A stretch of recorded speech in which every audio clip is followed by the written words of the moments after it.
the largest number of Muslims among these 10 groups are the Hui,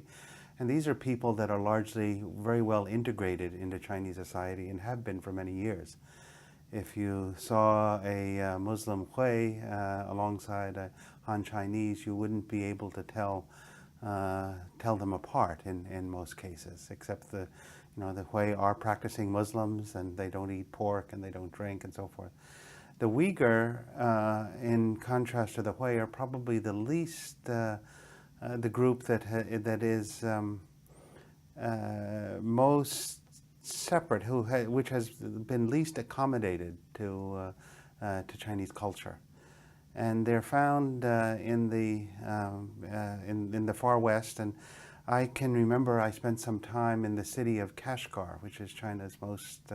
furthermost western city, and it lies right at the foot of the Karakoram highway that along the old Silk Road and going into Pakistan and then north and further west into the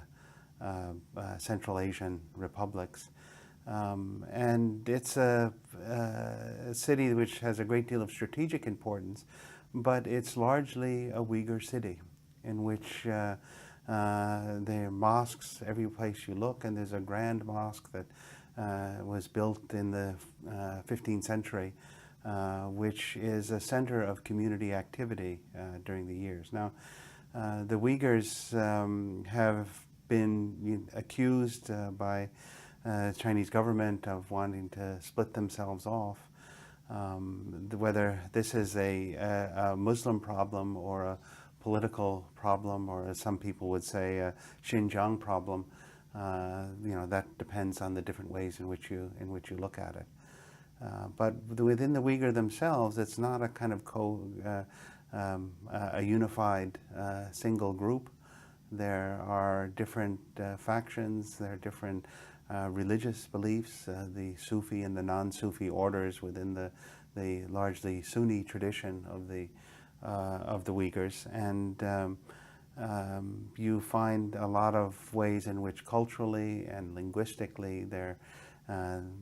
are really separate from one another. If you travel to China, you'll see Uyghurs in most Chinese cities, often small businessmen and shopkeepers, and in many respects they're facing some of the same challenges in a modernizing economy and a world of globalization that all the other groups are facing.